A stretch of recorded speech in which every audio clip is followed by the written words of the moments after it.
dealing a lot with not only doing in person, but also basically developing our online program, which is relatively big. So, which brought me then more into exploring opportunities, how to leverage technology, especially since our classes are very, very large, with 60 students in a German 101 and asynchronous. So, before doing anything with AI, I've been really trying to explore how can technology help our students to get even more out of the teaching from an online context. So yeah, and then today I want to talk with you a little bit about AI. I think everybody is not only talking but also using it.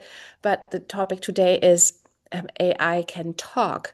We know that we can have conversations, but can it teach? And it's about how do we design effective conversation practice with AI, and what would be like what opportunities and challenges. And what I do want to just briefly outline is the project that I've been working at, and what my basis was for doing, though, to maybe give you a few ideas yourself, what you would are or maybe already doing or not. So first of all, I think it's interesting. It also changes every time. So what if you might want to write in the chat, what does best describe your current perspective on AI in, like, especially language education? Because I feel several shifts from what do people think. If you want to say, are you more enthusiastic or are you more skeptical? And everything is fine. I don't know if anybody wants to write it in the chat or say it to a very small group.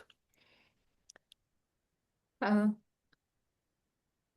I think I can chime in. I think I'm open-minded, but with cautious. I see how students can benefit from it, but I know that they also can misuse it.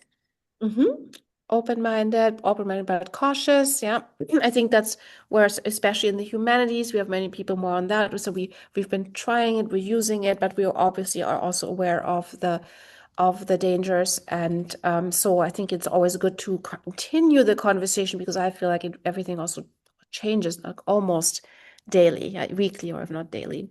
So, so that was also when we looked, this was from our provost office, that the majority of our students are actually in a similar situation, they have similar opinion about AI. So not all of them are all to, oh, great, I can cheat, or I can do this or that, but they are open-minded. But also in your practice, you might have experienced that as well. Some students are also cautious, that some do not want to engage at all. They also have ethical issues with that. Though I feel like even that's coming a little bit closer, where faculty and where students see each other, which is a good thing. So for language learning, um, so I also think, what is it? Maybe you can briefly, anyone share, what is it what you think, what helps us remember, understand, and use your languages the most from your teaching practice? Like, what would be kinds of practice that you really like students to do, either at home or even in the classroom? And what does make you feel learning feel more meaningful and motivating? And what would you say supports your learners to take any risks in your classroom? It's just one or two things that you would want to share about your classroom. Uh, Yeah, and yeah, Antonio. Yeah, yes, sir. Regarding taking risk, I noticed that I really need to work in lowering the affective filter, making clear that it's okay, telling about myself, learning other languages, whatever work, creating a relaxed environment in which, they understand that by taking risks, they learn by making mistakes, basically, that it doesn't have to be perfect. So that's important. Um, I don't know if you want me to talk about the other, maybe I'll let other colleagues talk about other points.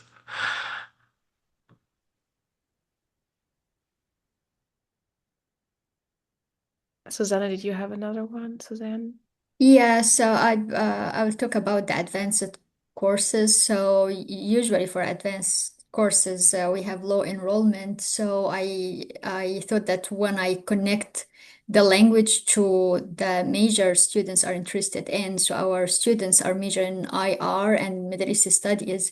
So I turned my advanced courses to kind of content courses. So it's Mm, it's more focusing on the topics they already interested in. And I found a huge difference in students' engagement because now it's content they are interested in. They want to know more about. They want to read about, and they find it interesting to read it in Arabic. It's what I teach. So they are very engaged and motivated, and I don't need to push them the way I used to do when I was teaching just the normal like advanced courses like the curriculum available in the market. Mhm. Oh yeah, thank you. I think these are really two very yeah, very important things. One is like how can we embed language learning into authentic experiences that have to do with culture? The other thing is how can we get them to take risks, right? So that we can really show them that in real life you will have to take risks, right? You will not get it right when you speak the languages. So as we all know, as we call it proficiency-based learning in general, this is one of the ways. One is the cultural embeddedness, like the real world preparedness that you will have communicative breakdowns. You do communicate. If even if you say it wrong, it's better than saying nothing, right? That because that is communication, or even you just say one word. So we were, as you said, we're student centered. It's about what the students can produce, but it's also what the students are interested in when we're talking about a culture. So, and as it for us, like when we're thinking like on the basic language level learning, this we are doing a lot of different things, for example, role plays in the classroom, group discussions, interviews, problem solving tasks, like going shopping. So all of this to make it this experience that actually resembles immersive experience as much as possible. And then also saying with Antonio, this does help break down the anxiety around it when you are more in a situation versus trying to just find the exact correct grammar and form of a verb, and then you feel you're like on the spot. So I think this is all the basic language. So this is for me, which was for even with engaging with AI, the main starting point to look at AI. It was not. I think that's what you were doing as well. It's not saying, okay, here's AI, how do I use it for my students, but what does AI offer that fits into my pedagogy, into my framework, what I'm doing. So, and it's in a sense, it's very simple. So, at my pedagogical goal is I want to have I want to enrich the communicative competence, the proficiency, right? I want to reach students at their level. I have the learners in mind. What are their interests? What are their needs, which can be different. I'm also always thinking about an ethical framework. So how can I reach all of my students? How do I not exclude anyone? And then the other one is if we do have a tool, not necessarily only even AI, what are their limitations? And so this is a framework that we're all, I think, more or less starting from. So basically what we would have to think of is, again, where are we? Where's my starting point? Are my classes in person? Sorry, it's just the speaker are covering my notes.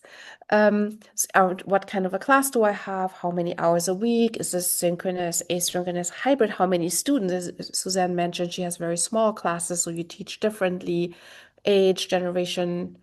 You have students who mostly work, or are they in school full time? Where are they located? Are they all in one place or in an online class across the globe?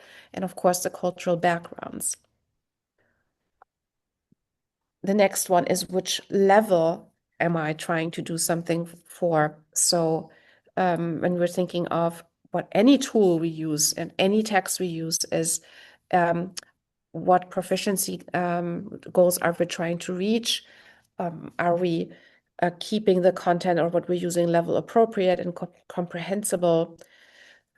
How can we, when we use external tools, how can this be tied to our own class materials, right? There are certain tools that look really nice and they seem to be very engaging and fun and students love them, but they do not match up with what our curriculum is. So that's also something to, and then sometimes we have to make a decision. Even if a tool is great, does it actually work for my class content, not only the proficiency goals that we're trying to achieve? And also, how can we prevent overload by avoiding like too advanced or complex structures for our needs. When we're talking about communicative competence, so what are my actual expectations for or proficiency in communicative competence? And we all have the ACTFL or the European framework as a baseline, but this can also always change widely depending on the course we have. Some classes have a stronger writing requirement because of what the university's curriculum looks like. For others, you could say my focus is rather on speaking. So what is it that we can, what we need to consider with regards to our own communicative and proficiency goals that we have, and how would we use AI so that it meets these goals that we have as language educator for our specific classroom, for our specific university, and for our specific students that we're interacting with. And then the next one with any technology is, and we've all have our own experiences, is yes, we do have these goals. We would want to do something specific for our students with AI. In an ideal world, whatever we're trying to do would work, but we've all probably gotten to the point that we notice it does not always work. In theory, AI should do XYZ. In practice, AI does not do XYZ, and it's very erratic, and it has many, many flaws. So it looks kind of like polished and nice on the surface, but if we're looking at it from an educator's point of view, or even just like as an educated person's point of view, you can see that it doesn't always create the outcomes that we're hoping or that it promises even to do.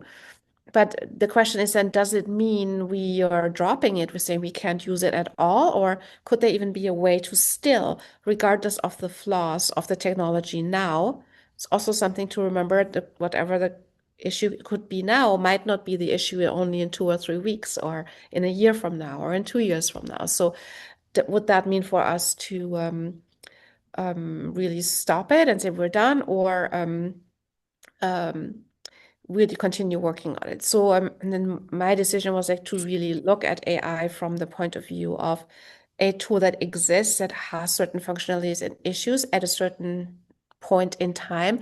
At the same time, my goal is always to figure out, can I maybe still use it, but train, for example, students to understand how to use a tool, and maybe even accept or create an similar to maybe what Antonio said about the students to be it's accepted that a student can make mistakes. Can we maybe also give AI the permission to make mistakes? And if we do, how do we handle it in a classroom environment? Yeah, just a few things to think about with AI's limitations. How do you deal with this? And then also for ourselves, like there's lots of debates about ethics and AI. There's a larger movement here even to completely ban AI from the classrooms, go back to fully not tech-free classrooms, tech-free teaching. So it is important for us to see if we are using a tool that also even carries cultural and pragmatic features, that we do have a framework. How do we want to use it? Also, what is our goal? Is there transparency? What about FERPA? What about learner agency and learner backgrounds? And apply this ethical framework from the very beginning when we're exploring on how to use AI for our own purposes and interests. Do you have any questions so far or comments?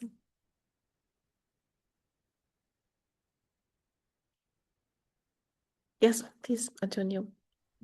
Yes, I don't know if you're going to talk about this later, but it's a very important point you make, teaching students how to use AI. And I don't know if you have any ideas about that, or if you're going to talk about it later in the presentation, or what do you do basically? Yeah, thank you. Yes, We'll definitely show you in a specific case how we were working on communicating with the students about AI use. It's very important and honestly became one of the main cornerstones of building any AI experience from my side. So use case number one, yeah, as Arizona State University. Arizona State University was the first university to partner with OpenAI for adopting OpenAI as a model for faculty to use. It was probably something like a precursor of OpenAI EDU. So they had an official partnership, and before it was officially released, we were allowed to submit proposals of what we would like to do with AI and get access to a full version of ChatGPT that allows us to create custom GPTs. So going back to what I ended up suggesting as a use case that I wanted to explore was a conversation partner for weekly practice and assessment with formative feedback to increase interpersonal communication practice opportunities for, as you can see, for ASU online students. So my use case started very specific. So when we were looking at this framework, so what I looked at was like, okay, which learners at the moment, so who are my learners? My learners are online students. They are asynchronous. From there, it developed like what is their biggest need, right? And I think one thing that, regardless which format we're teaching, one thing we always want our students to do more is speaking and conversation practice. Yeah. So, but to narrow it down to say what are my online learners' biggest needs, at least students in person have the opportunity to meet 2 or 3 times a week, talk with other students. In our online courses, technically, we were not even allowed to meet in person at all.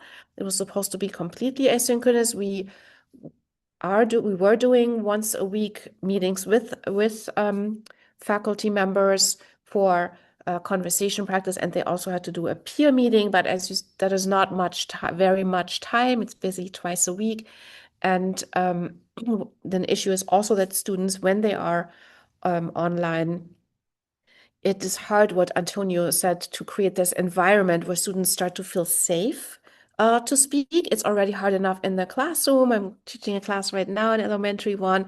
It's a very shy group, right? So we have to work very slowly to that students build relationships, also get to know me, get to know the instructor. And in an online environment, it's always still harder to make these connections. And the largest group of learners are on the novice level. So if I want to reach the most students, I wanted to start at the novice level. And our goal was to create more communicative competence by letting them talk about daily tasks, yeah, and doing general introductions. And then I said we would probably have to look into limitations of AI. So what can actually be controlled from the instructor side, what is out of our control when it creates their own materials. And from an ethical point of view, my main goal was to give students more access to the speaking practice that they actually deserve, because they're taking the same 4-credit German class with the exact same curriculum in person and online.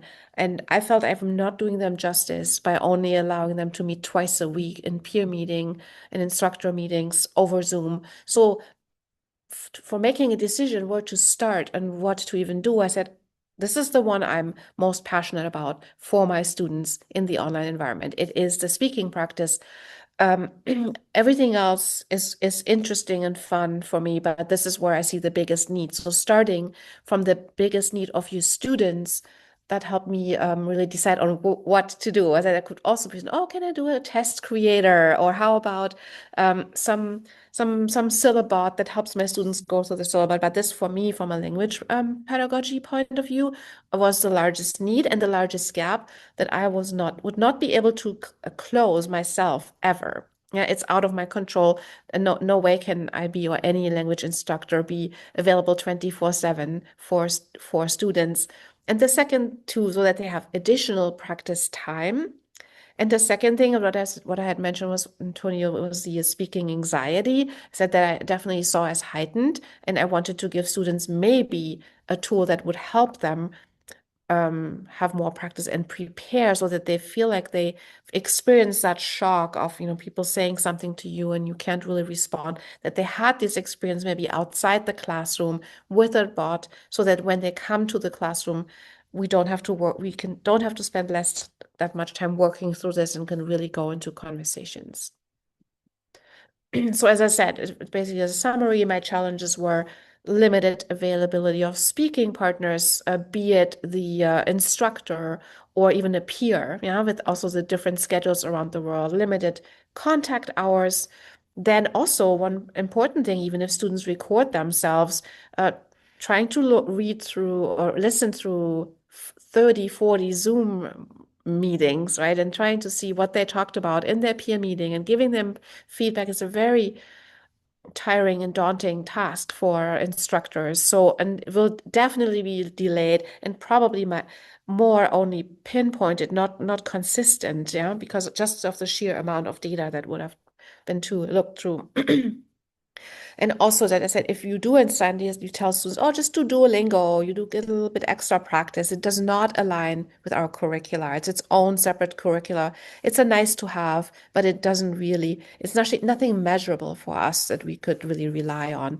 So I said, I think this is where I want to start. This is my biggest need. Not sure where I'm going to get to. And everything else might maybe fall from there. There might be other opportunities. So what I did, we created a custom GPT. I think many of you might have even done something similar now. And I just called it language body. I just tried to find a catchy, a catchy term because I wanted to get that grant. I wanted to get access to ChatGPT, and I guess it helped. And it also seemed kind of friendly, right? Instead of saying, "Hey, student, use the custom GPT from OpenAI." I don't know. I didn't wanted to do something. Hey, guys, there's something you can do. Something that's also like a little low stakes and helps them feel comfortable trying out a technology that at this point also nobody had even had any practice with. And I built it into my curriculum. For every chapter, we usually students were supposed to record themselves. We used to use Flip, Flipgrid, where it was like asynchronous, where you record yourself talking about going shopping, and then students can respond with a video response, but asynchronously, because we had to be mindful of students' time. Later, we just use Canvas for that. So, and there was trying to replace these weekly meetings by an interactive experience, so that you would have one-time meeting with the instructor, then you would meet with the peer, and then you would also have the AI conversation partner, then at almost like a final assessment, where then you would get immediate standard-based feedback as well. So we were building both at the same time. So we're working on this content-based speaking practice where I talk about your family and your hobbies and your schedule, right? Chapter 2 or 3, usually in elementary. And then directly based on ACTFL or CFR, get some basic 2 or 3 leads, what went well, and 2 of the things that what can be improved.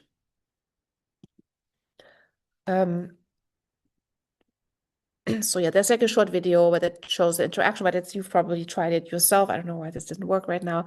So you can see, I can also send out the video if you want to. It's just a short interaction. It was actually ChatGPT who did the video, and it wasn't really well done because it was a native speaker who talked then with the bot, so it doesn't really show what it does for a beginner level non-native speaker. So what did students like when they started using it in the beginning? They liked that it was available, the privacy of speaking practice. They also felt like it somehow improved their speaking. We didn't measure it. We haven't measured it yet. So we're working on some research in that regard, but we hadn't done it. And they felt that it was semi-authentic, with authentic meaning it is different than just repeating pre-written sentences. Yeah, it is had a more of an immediate feel of immediacy. So one of my students, Jackson, what he allowed me to quote him, and he's also mentioned in an article. He was very skeptical in the beginning. He did not want to use it at all. He said he has ethical issues with AI, but then in the end, he became one of the biggest fans. He said when being able to have language buddy when I couldn't meet with other students, he can see the time aspect, right? That's what what I tried to address. He felt it very beneficial. As said, most of the students do not live in Arizona. They're around the globe and are not in a university context. Even most of them work. Many of them are even in the military or work for companies like Starbucks full time and have families. And he said it provided also more context and the ability to speak with someone in a way that might be like a native speaker or at least someone on my skill level. So I feel like we started meeting that goal that they would have a speaking partner that is similar to what they know based on their textbook knowledge in the 2 or 3 chapters that they covered at this point. Challenges, of course, that there were, of course, language level mismatch, yeah, speaking speed, very unpredictable, very often in the beginning too fast. We were able to adjust that with our prompting. It got a little bit slower. Response accuracy, I feel like there were more issues than the students even mentioned. They might not even have noticed. There's certain things they don't even notice that it wasn't really accurate, but they didn't notice. And some of the one is here more like in general, like dealing with tech, right? Trying to set it up, logging in, logging out. Also because in our initial version, the bot itself was not located on our LLM, on our platform, on our LMS, right? It was, you have to log into ChatGPT, and then on the back end, we as instructors were not able to gather any data, which means students had to record themselves on Zoom talking to the language partner like they would record themselves talking to another person. And then at the same time, then they also had to upload the transcript. Because we also wanted to see what the transcript output is and then also compare it to the speaking. So there was just a lot on the student side to constantly do that after each time they did it. So um, generally would say we suddenly started having more documented practice feedback in real time for the students, and I think it was not too bad. It had some good practical tips for the students. It was faster, so even just reading just quickly through a transcript before having to look through a whole recording was helpful. um, and there was also even the control over the content versus an outside app that we would use. And I said the issue was it was not embedded in the learning system. We had still, that's what we noticed, had to work on student skill building, and I will get to that in a second, as well as training the bot for accuracy. So I said, this is what it looked like, very simple, like what you can see is my older versions. Then we first had one language buddy um, for the whole 4 chapters. Turns out ChatGPT doesn't like to stay in whatever we gave them. We told them just use materials from chapter 1. I couldn't do it. So there's a lot also now that on the back end, maybe from a programming angle, that you can do now to put up more guardrails. But the easiest fix was then suddenly just each chapter separately as their own language buddy, but that was just how we try to make it deployable as soon as possible. And then on the back end, the whole thing with the prompting, and and the other element is the knowledge base. And I always get the question, can you just share your prompt? Can you just give a little bit more background of your prompt? And I would like, at this point, I would say, honestly, the best way to start is ask ChatGPT yourself what you should write in order to create instructions for something that really meets your needs. Yeah. And then use it, yeah, start it and work from there to improve it. Yeah, at the moment, there's really no such thing as the ideal prompt. Also, whatever was your ideal prompt now, like maybe in 2, 3 weeks, it doesn't work anymore. Yeah, you will run into issues. So anybody who does something like this, if you've already done it, needs to be aware that it is an ongoing process. This is my perfect prompt. I'll put it in, and here's my perfect product. As in something that was not an issue right now, suddenly might become an issue. Certain things that worked perfectly suddenly don't work anymore. Yeah. So even now for my second version that I did now at NYU, I completely started from scratch. I didn't even touch any of my old prompts. I said, we're like 6 months out now. I don't even know if anything of this works anymore. Yeah, and how it would work. And also it also very much depends on which infrastructure you have. What platform? Is it Gemini? Is it ChatGPT? Is it another one? Or what are also internal structures that are available? And I'll tell a little bit more of new problems that came up with what we have available at NYU compared to at Arizona State University. So this was basically similar to what you had available if you have your own personal ChatGPT Pro account, right? You can just start prompting. This is what our platform looked like. One thing what I wanted to say about what I feel is almost more important than the prompt itself is the content that we feed it. Yeah, it's not more important, it's just another cornerstone. So in addition to a knowledge base that should be your materials that you have, um, your slides, your tests, whatever you want to base it on, plus instructions to whatever GPT you're using, how to have a good conversation. Yeah, so we felt the outputs increased dramatically when we added what all the tech people called few shot examples. So 2, 3, 4, 5 different model conversations really helped the GPT to become more targeted. The second thing was if you are working with something like a ChatGPT Pro account or similar, turn off the web access. Yeah, only let it take from your materials, because in real life it doesn't only take from your own materials, but it really reduces this more onto what you provide it. The last thing I would want to mention is if you do upload materials, you still need to somehow put a few thoughts into copyright. So if you are using in your classroom an actual textbook, what can I really upload? What's even available? How far can I go? What are my goals? So something to definitely consider. So in the beginning, I mostly only used my own slides that I did. So if you have a textbook company and you want to do something like this at scale, you should probably talk with them about in which way you are allowed or able to use the materials for training, yeah, at GPT. As you said, talking about student skill building, what we did in our third iteration was that we basically just gave them some general instruction here and there, like sent them a message, we did a little training, but then we started building actual modules explaining to the students, first of all, what is our expectation and what to expect. Yeah, so if you see tips for this is just a part of it, there's more to it. Of course, we had a whole module on explaining how to set it up, how to sign up. We did videos. The main thing I felt was very beneficial is like when you said tips for success, think of it as meeting a stranger in Germany who assumes you understand German.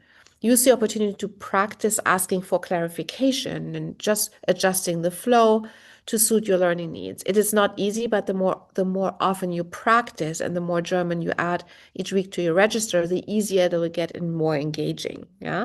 So allowing the students to not expect the perfect product at the moment, to be willing to allow a communicative breakdown, start over. Yeah. The second thing that we said, we are not writing them, this is the recording, just turn it on and talk right away. But we didn't only encourage, but at the end, we demanded for them to practice before recording. Yeah, because in the beginning they just recorded, it didn't work, we're done. Yeah, but it was basically part of the requirement to practice first, at least 20-30 minutes. And we gave them a couple, we told them what the topic is, and then also gave them a few phrases and cues how to either act in a situation where they wouldn't know the answer. You can say in German, what does that mean in German? Yeah, first ask them, I don't understand. Can you repeat in German? Then we said, can you maybe describe what you mean? And then at the end, ask them, would you tell me in English, right? Or speak slower, all these things, so that students had it at hand when they started their conversation. And I have to say, this really improved also student satisfaction the most, in my opinion, when we gave them more clear expectations and also put them at ease. I mean, students at the end of the day, they do want a good grade. They want to succeed. So setting them up in a situation where they feel like they would fail because of tech, that creates even more of the anxiety that I've been trying to have them less about communicating. And as it also research now shows, we have several. This is just one example. That Duolingo does have their speaking partner Lily now, and they have good amounts of data, and they felt like their speaking and overall proficiency was rising due to it. So I think it's definitely worth to continue working on it. It's not something we should put aside just because we're running into some issues here. So I feel like it was a good confirmation is that in Duolingo is not the only ones, but I just want to give you one example. Use case too. So now I'm here at NYU. We have a different situation. We don't have an online program at all at the moment. We only have in person. We have very small classes. I have an intensive, like the ideal situation with an intensive course. I have students meet at least 3 times a week. So we are more on a regular schedule here. Even at ASU, even the regular classes are all hybrid, or they only meet twice a week. But there was a different need here that the goal of this department here was to reach out to students in STEM and engineering to reach more students, especially some who might not even have a language requirement, but to really attract more students to our program. And one of the issues, as we all know, you probably also know, is that especially STEM and engineering students, if they do not have a language requirement, thankfully STEM still has at NYU, but in many schools it doesn't. But engineering doesn't, or the business school doesn't. So how can we attract students from STEM and econ to our classes and meet their needs? So, and one of the needs was, so I said I basically more or less applied the same principle here. So who are my learners? We're looking at STEM and engineering. So what is their level? We used to have a business German class also at ASU, but the problem is this is a upper division level already, but we're trying to get engineering students early, and maybe even some of them might only have time to take 1 or 2 classes in elementary. How can we maybe offer something for them in 2 ways? One is content, yeah, so basically adjusting our elementary content that it matches maybe more a work internship experience versus just going to Germany and going to a cafe. But secondly, engineering students and science students don't have time. Okay, my own daughter is a science student. She has not taken a single German class for exactly that reason, with all the extensive labs that they have to take, and the stakes are very high. So the concept of this class was to reduce the meeting time, and then the last hour that we're not teaching in person would be replaced by something that is still not equally, but similarly communicative as what you would have in the classroom environment. So I said, this is a different use case. We still want, though, a conversation partner, but we're also trying 2 other things. One is more for writing practice that would be interactive and communicative. And the other one, I want to try out VR as a third option and also see what students might be leaning more towards. So level novice, communicative proficiency is of course novice, but and the communicative content would be more for a work environment. And AI limitations is there's a completely different structure here at NYU. We're building our own in-house tutorbot environment. I'll show you that in a second. And then also again, ethical framework saying we're trying to expand access to language and cultural learning to maybe non-traditional student groups. And in this case, it would be not the online learners, but it would be STEM students who otherwise would not make time for this.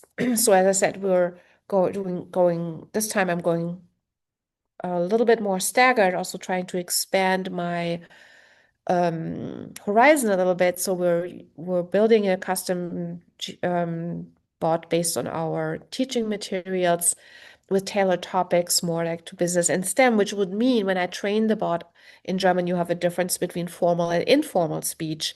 We would train it towards more doing formal speech than informal. and also include topic. Even if we are only talking about introducing yourself, you might also talk a little bit more about not just your hobbies, but maybe more interest and maybe your skill set for the workplace. And there's also some workplace related customs with regard to introductions that we would try to build in. Then we're trying to work, there's a VR immersive experience that might be AI driven as well, just to see how students are doing with that, because it could be a simulation. I think personally it's very tech heavy. I want to see how this works for myself. Is it something we could also easily, as long as we can customize it, and there is a program that we have here at NYU where I could customize an experience. And the last one is an external Pangea chat. I'm trying to use it this time because what I like about it that it's actually they have an AI driven version, but the initial goal was to be interpersonal. So it's basically like texting with WhatsApp, but doing it in a controlled learning environment where you can collect your vocabulary words, where also you get already hints of how to can improve your sentences, because texting is a different way of communicating. It's also one of the forms that I think our especially younger people mostly communicate in is texting. So I'm just trying to see how can we be communicative in different ways. So I said we were building a background platform. So here NYU IT has built has a small project where several professors who work on what tutor bots mainly, tutoring for math, engineering, but also know something for psychology. And they added this to this project, and they're building a whole infrastructure for us to collect data on the back end. And one of the main differences is versus me just being on ChatGPT, right? Even if it's internal on ChatGPT edu, I said I do not have access usually to the data. This will be different, and the data can be tagged, annotated, collected in different ways later, also even for feedback for students over time. We could technically have recordings of everything they spoke from first semester to last semester they studied with us. We can also use this for research, obviously, and we can also benefit from things that faculty used from other disciplines and that worked or didn't work and inform our work. So it's a little bit of a larger a group that goes beyond languages. And we're currently developing it. But because it is embedded into our internal IT, it has much different tech issues, and it's actually harder to get off the ground than me just working with ChatGPT by myself. So the idea is to integrate it in the fall in one way or another. So this is what the platform you can see looks very similar, just has it's a little bit more color coded based on the school. But here's, for example, one thing I can suddenly do when you look at the knowledge base. I was able to divide up different mini knowledge bases. So here's my slides from our Berlin team. We have the few short examples. They're all separate. And if I have a conversation that the students want to start, I don't just have to have them use the knowledge base, but I can tag different knowledge bases and even try out what works better, right? So I have much more flexibility with that.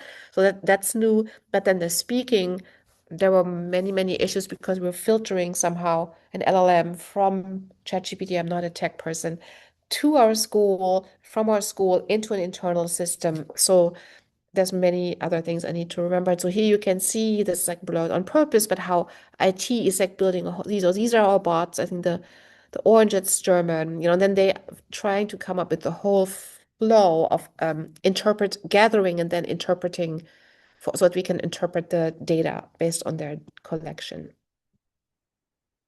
So yeah, and then like, the question is like, yeah, so I wanted to basically open for views. What would be your case, maybe use case you might be interested in, you might want to think about what is your classroom environment. And so what you can already see, what I want to point out is that we have, depending on your school, on your department, there's different access to different tools. Also, our main tool here is Gemini.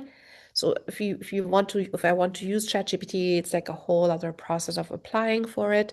Also, costs are now involved. So I just got an email for, like a couple of weeks ago that now our use is limited to a certain like dollar amount depending on how often students use it. Yeah, so I cannot limitless test, which, for example, I think at Arizona State they currently made um, use of OpenAI part of the package that students pay for already, yeah, when they sign up. So there's nothing to think about that, but that will be definitely school dependent. Then that I think that really much also informs how do I go about it. It looks like a one-woman show, but it wasn't. It started as a one-woman show. Yes, it was my idea, but it only worked by expanding my network and going out of my way to find collaborators. First internally, of course, I started with some of our, we had our little center, language learning support at ASU. Actually, we don't have one here, so I can't rely on that. So who would be willing to support you from the tech side? But then starting with German, I immediately, after just a short experimental time, I reached out to my colleague in French.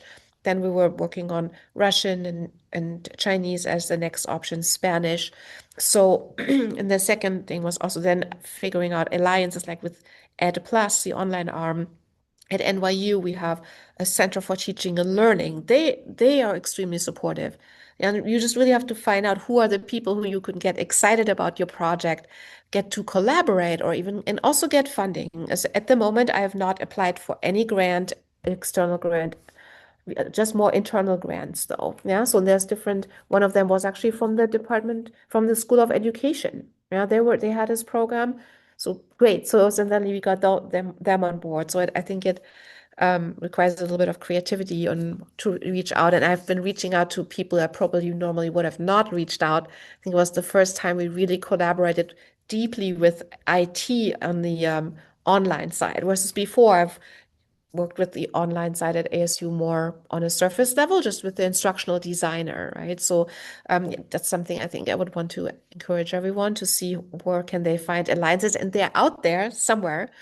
You just need to find it. So yeah, and here's my next idea. So it's like, so talking about experimenting, you might have done that already. So suddenly ChatGPT Sora showed up. So I'm constantly experimenting, trying new things and say, okay, let me click on it. What is Sora? What does it do?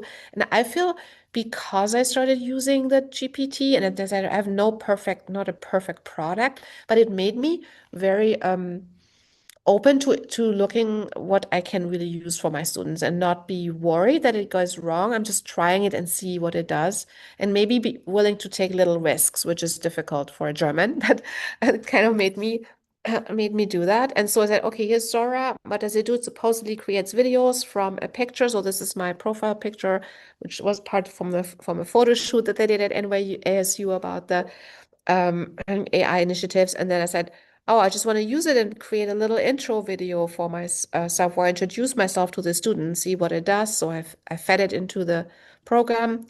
And then this is what I did in like 3 seconds. And it actually, I said, please say hello, welcome in German and to my students. It didn't do it, but it created the footage for it already in like 2 minutes. So when you think about it, oh, maybe I could eventually connect my language buddy so that a student talks with me. That's also another way to do it. And there's a lot of ways to obviously use avatars already. But I'm just saying, I'm constantly trying to work on it, improve it, think new things that are also. And now I'm more using it mainly for course prep, for designing role plays for my students, also on historic topics sometimes, or things that would be too complex usually to handle on my own. So I personally felt it was a very good way to get started and to see um, how I can apply things for my students, for the classroom, in a way so that they have a safe experience. Dankeschön. Danke. That was great. Thank you so much. Uh, uh, we have few minutes for questions. Anyone wants to start?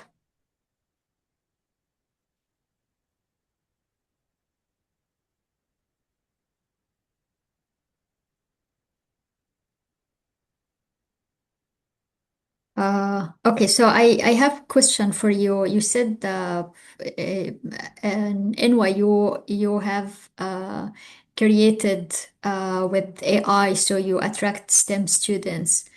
So how did it work so far, and did you get more enrollment from STEM departments?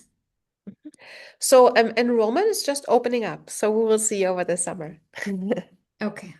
Yeah, we haven't, this is a new initiative. I don't, students can, I think at the end, mid-end April, they can start enrolling. So it's on the books now, it's visible, and I can give you an update once we have the enrollment.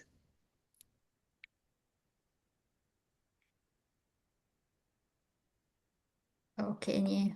Any other questions? So another question for you, what was the most challenging thing going through like creating new pod, and like you feel like with time and practicing more, it's getting easier?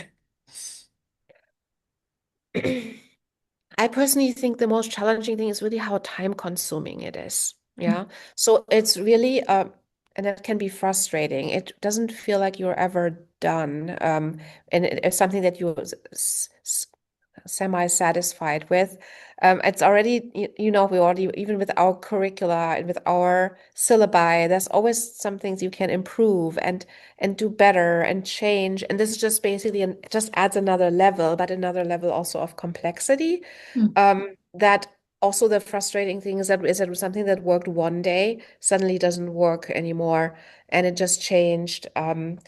And then same, like depending on the now on a completely different platforms. And this is now, I have seen things now on that haven't even seen before, right? And then also it's I I semi enjoy it, but it is challenging. Is communicating with people who are not don't have a language and linguistics background. And one example is that for example, it took me a while to honestly get people to understand that what I'm trying to build is not a tutor bot, yeah, but a Mm. conversation partner. It seems logical for us, but it's, let's say, in generally people think as AI more as a tutor, yeah, as an AI Yeah. tutor, but not a conversation partner, and that you Partner. have Mm. different um, also different measures on what is a good conversation, because we're not asking this bot to answer any questions. Yeah, we're engaged. So there's no real output that seems to be tangible for somebody who's not Language in the teaching. languages, because they say, well, you just have a tutor bot, and once you have the correct answer, then it's a success. Yeah. Mm. So but we're not looking for the perfect answer. We're looking Right. for a conversation, which is so it's actually not really comparable to a tutor bot. Mm. Great. Uh, Antonio? I mean, this is maybe unrelated, but at the beginning of your presentation, you mentioned that your um, courses in German 1, there are 60 students in German 1, Mhm. but that's not one course, right? That's the total of student in level 1. Am I? So yeah, that was at Arizona State University. That's for online students. The cap is at 60 students for one course. I see. Wow, it's a lot of students. Yes. Mhm. Yeah, I think 60 to 70. And when usually, I think the most I had was around 60 before. And the meetings they offer like 3, 4 times a day with an instructor. So an instructor meets with them in smaller groups, Oh, okay. like 10 to 12, for the in-person, not in-person meetings, because we had to offer different times anyways. So you can't just have them Oh, all meet at the same time because the meetings are asynchronous. Still, it's a pretty big class to manage for one instructor, plus maybe a grader or two, right? But that's still also something additional to manage is a grader. okay. Yeah. Thank you. I was wondering, but it makes sense. Like 12 is a good number as a smaller group, right?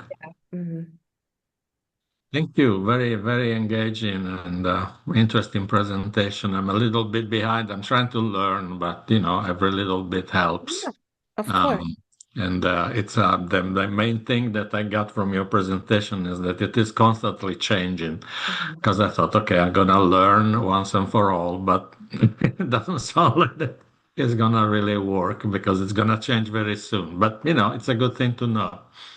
Thank you. Yeah, and I think what it also helped me just by engaging with it, it helped me um, maybe look a little bit more through um, these tech products that you get offered, right? Like there's all these, this app and that app, and here's the perfect platform, and here's the perfect platform. I would say, I would probably want to say that the majority of, first of all the textbook companies are also now integrating AI. I don't know if your Vista Higher Learning has the conversation, so it's coming to the textbook companies anyways, but it also helps you kind of see through a little bit, maybe also the shiny poster that you get. Yeah, here's this perfect company that has this perfect product for you. And then you think, wait a minute, for what I'm trying to achieve, I could do this kind of myself, yeah? Or is it really necessary? I think we have to still think about it. AI has only been around for 3, 4 years at that level now, yeah? So nobody is really an expert. And then people are trying to make themselves out to be expert. We're all more or less learning together. So that just helped me, if I learning with it, help me better assess, I think, products that can come to my table and things that people are trying to show me that I now need. And I say, I think I don't need it. And I think my mantra would honestly be there's so much we can actually now do ourselves with not that much effort, right? And not much complicated programming and texting. Something like a conversation partner, of course, that's a bigger thing. But maybe if you just want to try to do a small conversation exercise here and there, you can probably, as I said, do it yourself without having to rely on extra costs and extra products and things like that. So. Yeah.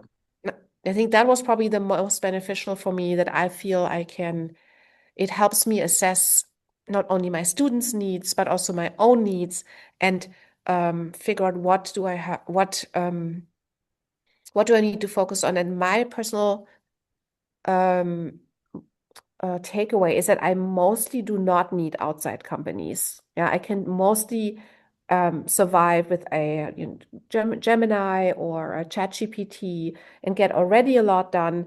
Everything else might be like a nice to have. Yeah, it would always be nice to have a fully immersive travel experience to Germany. That's always what that's my ideal classroom. Me walking with my students through Berlin, right, virtually, but in order, is it really conducive to the learning goals that I have right now? Yeah. So I always like to have like the eye on the prize at the same time, stay realistic with what my needs are and the students Right. at the moment. And at Yeah. the end of the day, it's about human connection. So, Yeah, yeah, but it's a good strategy to keep like, okay, what do I need for these students at this level, et cetera, et cetera. Yeah, yeah.